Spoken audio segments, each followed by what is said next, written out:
Gamit Apeksha, 41.77. Can she get it beyond Murmu's mark? This is her best event. Yesterday she had a silver. Oh, not quite. Yesterday she had a silver in the discus. And perhaps this time this girl from Gujarat will have to settle for silver again. She had about a foot to give.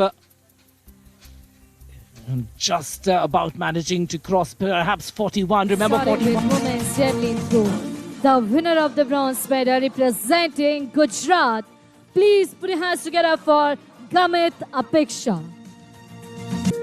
Now,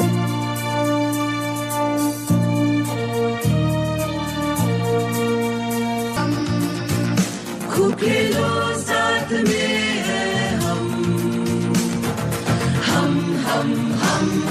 thank you so